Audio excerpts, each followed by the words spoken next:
शुभ सकाळ मित्रांनो. छान करंजीचा नाश्ता केला. 11 वाजेपर्यंत करंजा करत बसलो होतो. ते मलाच खायला नाही भेटला तर काय फायदा. हाय लक्षात तवर घ्या बुकना पाडून. आजच्याला काकडाचा शेवटचा समाप्तीचा दिवस होता आणि आपला बी खायचा नाश्त्याचा शेवटचा समाप्तीचा दिवस होता. आता इथून पुढे आपल्याला काय काकडाचं एक बी गोष्ट खायला नाही भेटणार. घरात असन तेच खायचं. नाश्त्याला केलं होतं काकड्याच्या लोकांना उपीट. तुळशीच्या वरती लाईटिंग केलेली होती ना, ते मग ती लाईटिंग काढायची राहिली होती. मग घरची म्हणली तेवढी लाईटिंग काढून घे, कवर ठेवतो. मग मी लगेच इकडं लाईटिंग एकत्र जुळवाय केली. मला आहे ना तसलं रबडी काम अजिबात आवडत नाही. गुटळा मुटळा करायचा आणि द्यायचं फेकाटून कुठं तरी. आपल्याला नाही आवडत तसलं. हाय तशी माळ गुंडाळून ठेवली. कसं आहे परत हाय अशी माळ काढता येते. मला ती असं तसलं आवडतच नाही रबडी कारवा. मला हाय तसंच आवडतं. कसं परतच्या बारी काढताना ना मग गुतुळा पण नाही होत. मी नाही निघालो होतो वावरात वाल तोडायला. गाडीत पहिले 100चं पेट्रोल टाकून घेतलं. 100चंच का टाकायचं, कधी कधी गाडी उन्हात राहते पेट्रोल उडून जातं. मी थांबलो होतो. आईला जरा चॉकलेट घ्यायच्या होता. आईने तर डायरेक्ट गाडीवरूनच ऑर्डर दिली. अगं आईला म्हणलं ती वेटर नाही आहे काही दुकानात हॉटेलमध्ये नाही आलो आपण. आई म्हणली गप ना, तेव्हा आणतोय ना, तू कशाला काय म्हणतो. वावरात जातो त्याच रोडला भावाची कंपनी. आई गेली ती डबा द्यायला. वावरात जास्तवर म्हणलं टाइमपास आपलं एक चॉकलेट खावा. पडलं ना आपलं चॉकलेट. नशीब टाकीव पडलं नाही तर गेलं होतं 1 रुपया. वावरात आल्यावर लगेच कमराला पिशव्या बांधाय घेतल्या. जो कोणी आमच्यासारखं वालाचं पीक घेणं ही टेक्निक नक्की वापरा. कारण काय ना घरी गेल्यावर तुम्हाला शेंगा निवडायचा त्रास लय कमी होणार आहे. किडक्या. मी निघालो आता खाल्ल्या आवठ्यात बाटली घेऊन तोडायला. खालून वर यायचं. पप्पा इकडे सकाळी आल्याला तोडाय बसतात. किती तोडलं व अण्णा? 4 किलो ये थांबे बघ एवढं तोडलंय. पप्पानी बघा केवढं 10 किलो तोडलंय. 10 किलो बरं सहज माझं. अर्धी बादली बी नाही झाली 10 किलो. काय हो अण्णा. माझी बघा आता किती होती. मी चुनू मुनू तोडणार पटा पटा पटा. उरकताय का अण्णा तोडाय. मी इकडे शेंगा तोडायला सुरुवात केली होती. आता दुसरा बार असल्यामुळे घरची काय म्हणले आपल्याला शुद्ध शेंगा तोडायला लागणार आहे. जेव्हा बार येईन ना तेव्हा चांगल्या शेंगा तोडा येतील. आईचं पण इकडे शेंगा तोडायचं काम चाललं होतं. आईच्या बी सरीत कमी माल गावत होता. चॉकलेट घ्या. हा चॉकलेट घ्या. ताकद येईल तुम्हाला आता. पटापटा वाल तोडा. ताकद आली तुम्हाला आता. 5 चॉकलेट दिले. हा आम्ही खाऊन आलोय आता येतानीच. आता अशी वाल तोडा ना 1 टाइम 4-5 साऱ्या तोडा. वावरात आल्यावर म्हणलं पाणी असं. आणि आज नेमका गुरुवार लाईट गेली. ते लोकांनी कॅनलला पाणी तोडलं असेल ना सकाळ सकाळ तर तिथे पोतं वल्ल करायला लागेल. काय वावराच्या पाण्याच्या आशा बसलो पोतं वल्ल करायचं राहिलं तरी हाय. एक जणांनी कॅनलमध्ये सोडलेलं पाणी टाकलं पोतं वल्ल कराय. आता इथून पुढं आपलं घरूनच वल्ल करून आणायचं. वावराची आशा म्हणल्यावर यारवाळी जाऊ. कधी लाईट येते कधी लाईट येत नाही. कधी धुणं नाही धुतलं पण हे पोतं असं वल्ल करायला लागत आहे मला.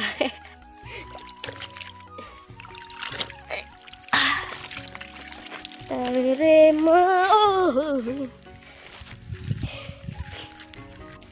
आमच्या वावरात कुत्र्याचा पट्ट्या सापडलाय पण आमच्याकडं कुत्रच नाही. अरे हो कुत्र्याचा पट्टा आहे ना, फेकून देऊ का अण्णा?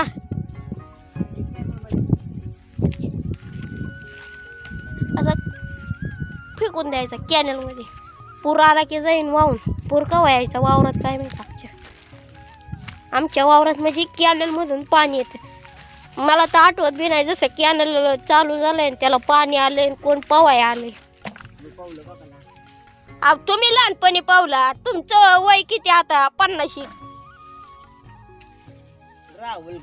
मेन पॉइंट पण मला पोहायचे येत नाही. कसलं मोठं झालंय बघ. कालच वसवलं. रात्रीत मोठं झालंय बरं काही वसवलाय. हा आजच्या वसवळ्याची भजी झालीच पाहिजे. नाही गेलेच करायची. हा गरमागरम भजी करायची मस्त पैकी. ही नाही वाढलं बारकं बर का. ही बा ह्याला काय आज पोलिओ झाला वाढ ना 2 दिवसात. पण बाई आज कोसवळ्याची भजी खायची म्हणजे खायची. अन्नाला काय भजी आवडत नाही. तुळशी हो मला पावन झालाय बरं काय. पप्पा बोलत नव्हतं रात्रीपासून बोलायला लागलेत. त्यांना खुश ठेवायचा प्रयत्न करतोय. नाही तर थोडं वाईट काय केलं भजा लागलं परत सगळंच. ऐका नाही अण्णा हटकून आळूच बोलत येत नाही तर आमच्या आईला सीताफळाच्या झाडावर 3 सीताफळ दिसले. आई म्हणली तेवढे सीताफळ काढ. मग चढलं झाडावर. आईला म्हणलं तुला वाढ तोडता तोडता मला सीताफळ दिसलं. आई म्हणली मी नजर मारायला चालते मला 3 सीताफळ दिसले. म्हणली काढ तेवढं. मग कुणाची माझी दे. अगो बाई अगो बाई अगो बाई काय निघलं का नाही काय माहिती बघत तुला वरचं तोंड नाही बघितलं. 2 सीताफळासाठी मला झाडावर चढवले आईने. 2 सीताफळ खाल्ली असती पक्ष्यांनी आई. पण पक्षी राहिला बाजूला आणि हिला सीताफळाची आठवण झाली. हसलं सीताफळ खाल्लं वरले एक झाड आहे ना तिथं लय सीताफळ लागलं. जवळ 400-500 सीताफळ. पप्पा तर सकाळ सकाळच खायला बसायचं. नाश्ता डायरेक्ट करायचं एवढं बेकारमध्ये. हे आई चल वाल तोडायची राहिली अन्न परत खवळण. तू सीताफळामुळे ना मला अन्न हानीन परत. एक तर बोलायला लागले तर अन्न परत वेळेवर बोलायचं.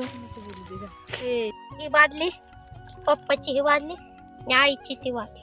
कोणाचं जास्त आजच्याला काय एवढा माल गावला नाही कारण का वालांडा करायचा होता. आता दुसरा बार चालू झालाय. आता इथून पुढे असंच माल गावणार आहे. असंच होणार बाबा. चला घ्या टाकून तुम्ही.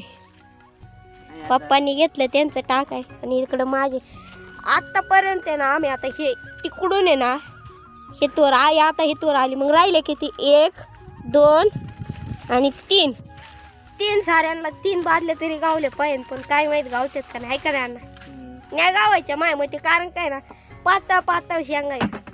कुठं तरी पातळ म्हणजे कुठं तरी शेती युग आपलं बदला नाही व्हावं म्हणून आहे का नाही. कीड नाही लागावा. काय होतं माहिती का नाही तोडलं ना की बादलं होतं आणि त्याला शेंगाला ना किड लागत.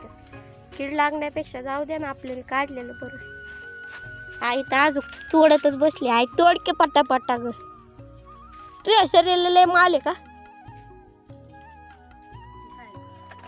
आमची आई कशी बादली वतून वजन कमी कर. कॅप्टन वनी टोपी घातली आईने. पप्पानी बी टोपी घातली. आपल्यालाच टोपी. 3 साऱ्या राहिल्या होत्या. 3 साऱ्या वाल तोडून झाल्यानंतर मी पप्पा मम्मी जेवत बसलो होतो. मस्तपैकी गप्पा गोष्टी चालल्या होत्या. रानातलं जेवण म्हणजे ना टॉपचं जेवण. मी ना इतर वेळी घरी ना 1 टाईमच जेवतो. पण इथं आहे ना त्याला 2 चपात्या खाल्ल्या दिवसभर. नाहीतर मी 1 चपातीवरच असतो. पप्पा म्हणत होते इथंच तू चांगला खातो घरी अजिबात खात नाही. आता मी पप्पा निघालो काकाच्या वावरात येडा द्यायला. काका आमच्या वावरात सारखं येतात. मग काकाच्या वावरात येडा द्यायला चाललो आम्ही. पप्पा तर चालले पुढं. परत काका म्हणतो की आमच्या वावरात येडा द्यायला येतो. दूध काढायची आपली चला. म्हणले मी बेत वाड्यात आणल्या म्हणलो लय आणायच्या ना. आणि मग तुम्ही मी महेश सुरेश बोराटे. काकाची चालली आहे खुरपान. काका पप्पावानीच खुरापतात. काका बी काय खुरपायला आजत नाही. चला काकाची वाल बघा. आणि सुधारले की आरती औषध मारल्यापासून फरताड्याचं 1 नंबर झाड झाले तुला. चिकना माल झालाय आमच्यापेक्षा. सुधरण माणूस सुधारतोय ते त्याला काय झालं काय काय म्हणायचं मित्र. आईने वज चाललं लगेच. आई म्हणली बसा गाडी. चला मी तुमच्या गाडी वज टाकते. अख्ख्या दिवसभरात फक्त 1 गोण गावली आम्ही म्हणलं. कारण का वलांडा होता. वलांड्याला लय माल गावत नाही. आता दुसरा बार चालू झालाय मग जास्त शेंगा गावणार. पप्पांना घरी सोडलं. मी निघालो होतो आईला आणायला. आईला गाडीवरती घेतलं. मी निघालो होतो घरी आल्यानंतर गुणीचं वजन करायला घेतलं. म्हणलं चल तुला उद्या बाजारात इकायचं करकरीत नोटा आणायच्यात. अख्ख्या वावरात येडा मारलं. फक्त 18 किलो गावली. तसं ते वलांडाच होता. 18 किलो पोत्याचं किलो वजन 1 किलो पोत मायनस धरू 17 किलो. पोत्याचं वजन बी मायनस केलं ना 17 किलो. काय कवाय ना वलांडा झालाय किडक्या शेंगा होण्यापेक्षा. शेवट झाला भाऊ. शेवट केलाय आम्ही आता. नंतर दुसरा बार येईन आता किडक्या होण्यापेक्षा. मस्तपैकी आईने रानातून आल्या कोल्ड्रिंक थंड करायला ठेवलं होतं. बारक्याला काय वाटलं माहिती का आई मला देते. आता बारक्याची मजा बघा बरं का. आई कोल्ड्रिंक प्यायल्यानंतर मला 1 घोट प्यायला दिलं होतं ना. आई म्हणली बारक्याला कोल्ड्रिंक दे. बारक्याला पण मी कोल्ड्रिंक दिलं. पण बारक्याची मजा बघा बारक्या कसा करतोय का. हा द्या मला आता. मला द्या. पे कर आईश. हा नीट पे. त्याला काय नीट पे आता आहे ना. दे गाय नीट पास त्याला. कर आई चल. बाय बाय करा. पप्पी द्या. काका म्हण एकदा. काका काका म्हण एकदा. काका म्हण ना. अरे देवा काय अरे पिलू सांगले का तू चुकीचं पकडलेला का. मी बसलो होतो वाल निवडायला. थोडीच वाल असल्यामुळे सगळी म्हणले हेव निवडन तेव निवडन. काय शेवटी सगळ्यांनी टोलून आपल्यावरती आलं. आपण कुणावर टालवायचं. मी बसलो निवडायला. ताईने बनवली होती कोसवळ्याची भाजी गरमा गरम. म्हणलं आईच्या लक्षात आहे का नाही काय माहिती. वावरात तर म्हणली होती भजी बनवायची पण आईने नक्की भजी बनवली. 1 नंबर भजी झाली होती. त्यानंतर मी बसलो होतो जेवायला केलं होतं वांग्याचं भरीत आणि भाकरी. त्याच्यानंतर घेतला होता वरण भात खायला. आजचा ब्लॉग आवडला असेल तर लाईक सबस्क्राईब शेअर करायला विसरू नका. भेटू पुढच्या ब्लॉगमध्ये.